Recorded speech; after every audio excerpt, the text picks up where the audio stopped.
1/2 kilo அளவுக்கு கோழி எடுத்துக்கிறோம், கோழிக்கறி எடுத்துக்கிறோம். மசாலா சேர்த்துக்கலாம். திட்டமாக ஒரு 1/4 ஸ்பூன் அளவுக்கு உப்பு சேர்த்துக்கிறேன். மஞ்சள்தூள் ஒரு 1/4 ஸ்பூன் ஜீரகத்தூள் 1 ஸ்பூன் சேர்த்துக்கிறேன். கரம் மசாலா தூள் 1 ஸ்பூன் சேர்த்துக்கிறேன். மல்லித்தூள் 1 டேபிள் ஸ்பூன் சேர்த்துக்கிறேன். வெங்காயத்தூள் காரத்துக்கு ஏற்றமே சேர்த்துங்க. நறுக்குன பச்சை மிளகாய், கொஞ்சம் வெங்காயம், ஒரு பெரிய சைஸ் வெங்காயம், தக்காளி பழத்தை செஞ்சுட்டு அப்புறமா சேர்த்துங்க. எண்ணெயில் தண்ணி வடியும், அதுக்காக. இதில் கொஞ்சம் லெமன் சேர்த்துக்கிறேன். கொஞ்சம் கொத்தமல்லி தழை போட்டுக்கலாம். இதில் கொஞ்சம்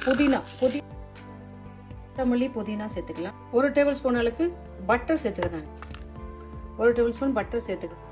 எல்லாத்தையும் சேர்த்துட்டு நம்ம அழகாக இதை பிசைஞ்சிக்கலாம். 1 டேபிள் ஸ்பூன் அளவுக்கு இஞ்சி பூண்டு பேஸ்ட் சேர்த்துக்கலாம். இஞ்சி பூண்டு பேஸ்ட் சேர்த்துட்டு நல்லா அழகாக பிசைஞ்சிக்கலாம். தண்ணி இருக்கக்கூடாது. எந்த அளவுக்கு தண்ணி இல்லாத அந்த நம்ம கறியை அரைச்சி சேர்த்துக்கிறது நல்லது. கறியில் தண்ணி இல்லாததுக்கு பார்த்துக்கலாம். கொஞ்சம் மிளகு தூள் பண்ணி போட்டுட்டு இதை அப்படியே பிசைஞ்சிக்கலாம். நல்லா அழகாக மசாலாலாம் அழகாக பிசைஞ்சிக்கலாம். எல்லாம் போட்டு அழகாக பிசைஞ்சு வச்சுட்டோம். இது அப்படியே இருக்கட்டும்.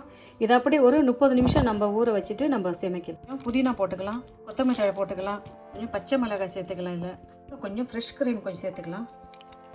தயிர் சேர்த்துக்கலாம், கொஞ்சம் தயிர், சாட் மசாலா கொஞ்சம் போட்டுக்கலாம்.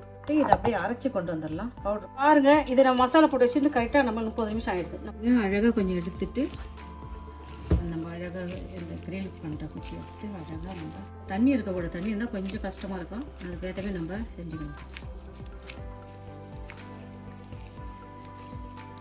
பாருங்கள், இது போல் எடுத்து நம்ம அழகாக இதெல்லாம் செய்கிறோம். நம்ம இந்த கறியை நம்ம இதை செஞ்சுட்டு இங்கே பாருங்கள், அப்படியே சட்டியில் கொஞ்சம் எண்ணெய் ஊற்றிட்டு அப்படியே வைக்கணும்.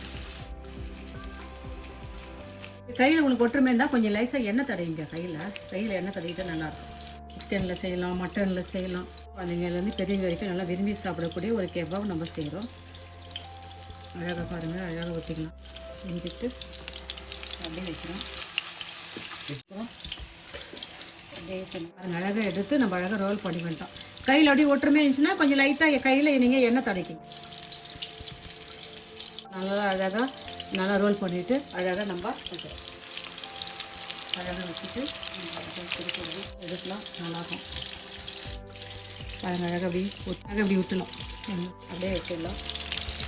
அப்படியே மிதமான சூட்டில் இதை வறுத்து எடுக்கணும்.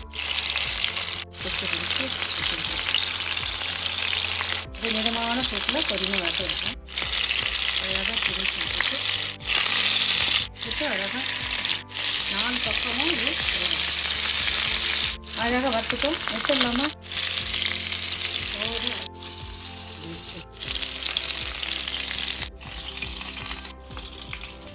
இதை வறுத்து வச்சுட்டோம். மீதம் இருக்கிறதையும் நம்ம இதே மெத்தடில் நம்ம போட்டு வறுத்தோம்னா குச்சியெல்லாம் எடுத்துடலாம். அதுலேருந்து நம்ம அழகாக இப்படி எடுத்துடலாம். அழகாக இப்படி செஞ்சால் குச்சி அழகாக வந்துடும். அப்படியே குச்சி எடுத்து அழகாக குச்சி நல்லா அழகாக வந்துடும். அழகாக பொரியமாக அப்படியே குச்சி வரும்னா குச்சி நல்லா வரும். ஏன் இது வந்துடுச்சு, இது இன்னும் அழகாக வந்துடுச்சு. சோறு வந்துடுச்சு. எடுத்துடலாமா? பாருங்கள், எனக்கு சூப்பராக இருக்குல்ல. பாருங்க,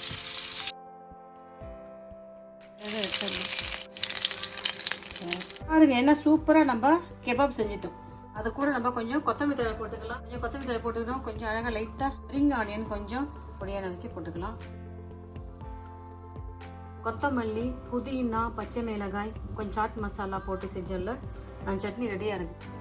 அப்படியே பட்டர் அது மேலே அப்படியே ஊற்றிட்டு இந்த சட்னியில் தொட்டு சாப்பிட்டா சும்மா சூப்பராக இருக்கும். சின்ன குழந்தைங்கலேருந்து பெரியவங்க வரைக்கும் விரும்பி சாப்பிடக்கூடிய ஒரு எளிமையான முறையில் நான் சிக்கன் கெபாப் உங்களுக்கு செஞ்சு காமிச்சிட்டேன். இது பாருங்கள், என்ன அழகாக சூப்பராக இருக்குது. அழகாக நம்ம அழகாக பட்டர் ஊற்றிக்கலாம். சட்னியில் தொட்டு சாப்பிடணும். நான் நினைக்கிறேன் இந்த மெத்தட் உங்களுக்கு ரொம்ப பிடிச்சிருக்குன்னு நினைக்கிறேன். எளிமையான முறையில் வீட்டில் இருக்கிற பொருளை வச்சு செஞ்சு காமிச்சிட்டேன். நீங்களும் இதே மெத்தட் செஞ்சு பார்த்துட்டு நான் செஞ்ச இந்த சிக்கன் கெபாப் எப்படின்னு சொல்லுங்கப்பா. பாய். தேங்க்யூ.